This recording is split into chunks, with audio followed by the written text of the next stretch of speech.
Your Excellency, President Uhuru and First Lady, Your Excellencies, Presidents, Head of States and Governments, mudane madaxweyne Uhuru Kenyatta iyo marwada koobaad haybadlayaasha boqortooyooyinka madaxda dalalka iyo dawladaha martida sharafta leh mudanayaal iyo marwooyin waxaa sharaf weyn ah inaan idinkaga qudbeeyo munaasabadan muhiimka ah ee 25 guurada shirka caalamiga ah ee dadweynaha iyo horumarka oo ka dhacaya Nairobi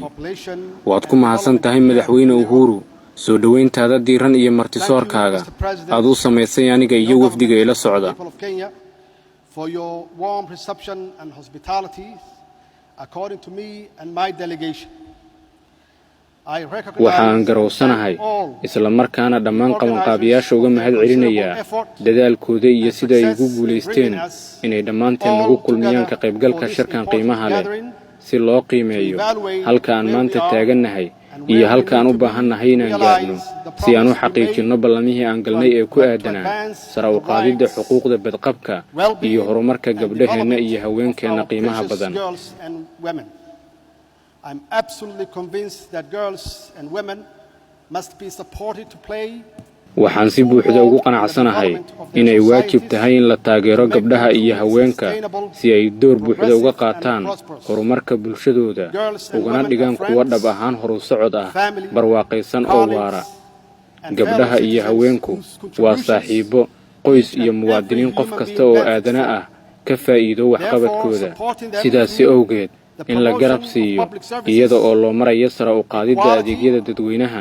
sinaanta cadaaladda iyo in la kordhiyo ka qaybgalkooda bulsho iyo doorka siyaasad dejinta waa arrin dawladayda ka go'an.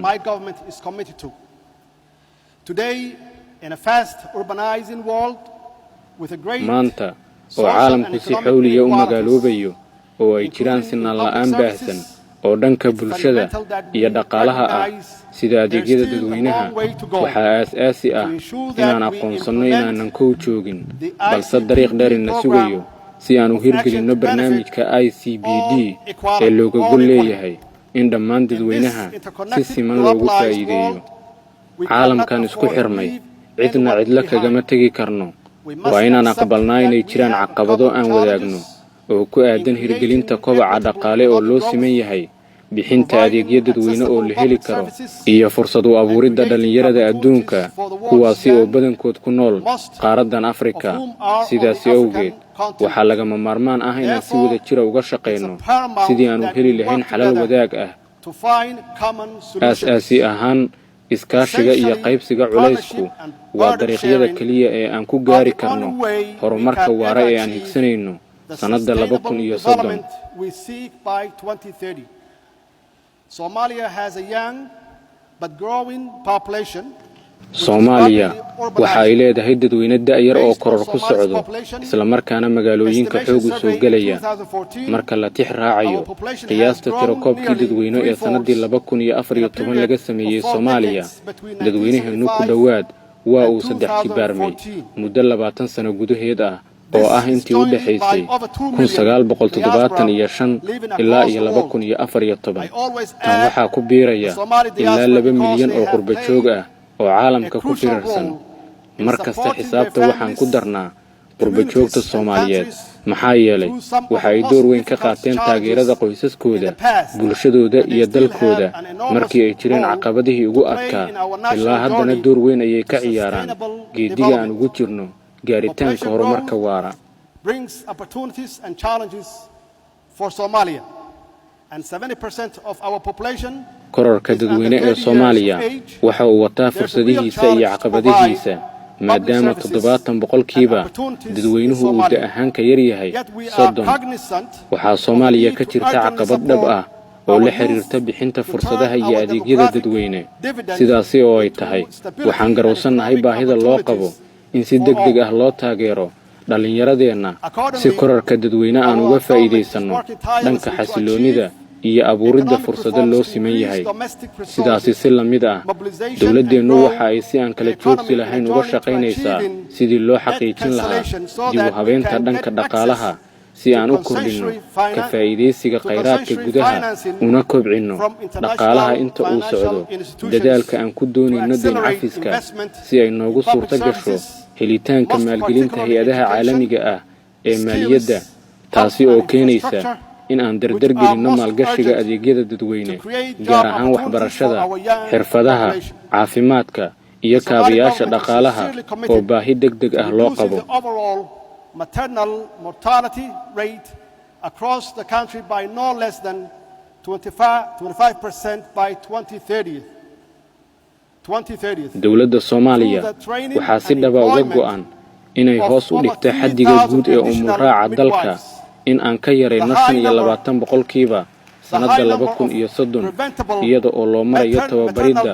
iyo shaqaalaysiinta umuliso oo dheeraad ah tirada heerkeedu sarreeyo ee dhimashada hooyooyinka Soomaaliya waa mid murugo leh oo raataban ku reebta hooyooyinka iyo qoysaska dowladdeenu waxa ay si adag uga hawlgashay inay xalka dhibaatadan ku darto qorshaha horumarinta qaranka waxaana naga go'an inaan qorshahaasi raacno annaga oo taageero ka helayna saaxiibadeena qaaliga ah waxaan si buuxda u aqoonsanahay in helitaanka hooyo caafimaad qabta gabar waxbaratay iyo adeegyo caafimaad oo baahidooda ka jawaabaya ay ka dhigan tahay bulsho wanaagsan oo barwaaqaysan xadgudubka jinsiga ku salaysan Soomaaliya waa ka dambi si ka duwan sawirka laga haysto haweenka Soomaaliyeed waa kuwa si dhab ah loo jecel yahay loo ixtiraamo loona qadariyo iyada oo loo arko udubdhexaadka ilbaxnimadeena iyo jiritaankeenna waa lafdhabarta bulshadeena iyo jiritaankeenna dadnimo xadgudubka ka dhanka ah gabdhaheenna iyo haweenkeennu waa sharci darro iyo foolxumo aan dowladdeenu sinaba ugu dulqaadanaynin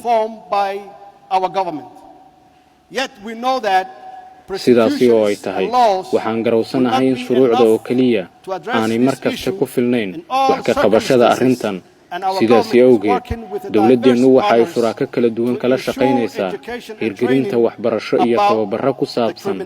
dembinimada iyo waxyeelada bulsho ee xadgudubka jinsiga ku salaysan taasi oo looga gol leeyahay in dhammaan dadku fahmaan inta aan ku hawlanahay dhammaan dadaalada aan ugu jirno sidii aan mustaqbal wanaagsan ugu abuuri lahayn gabdhaheenna iyo haweenkeenna waa inay naga go'an tahay inaan xoojinno iskaashiyadeenna si aan ugu gurmayno arrimaha horumarineed ee ahmiyadda inoo leh innaga oo u marayna isweydaarsiga aqoonta isdhaafsiga khibradda iyo kaalmaynta dhanka dhaqaale ee dalalkeenna oo kale ah kuwaasi oo ku howlan geediga dib u soo kabashada dhaqaale oo ah arrin caqabadeeda wadata balse miro dhal leh gabagabadii Soomaaliya waxay sii wadi doontaa inay si joogto ah uga shaqayso in caafimaadka iyo badqabka gabdhaheeda iyo haweenkeeda mudnaan gaar ah lagu siiyo geediga horumarka qaran gabdhaha iyo haweenka Soomaaliyeed waa ku dhawaad kala bar bulshada mana jiro qaran guulaysan kara iyada oo kala bar muwaadiniintiisii ugu wax soo saarka badnaa la hagraday laga gaabiyey ama la takooray sidaasi darteed taageerada gabdhaheenna iyo haweenkeennu waaba qorshaha horumarinta Soomaaliya waana mid wanaagsan mahadsanidin dhammaantiin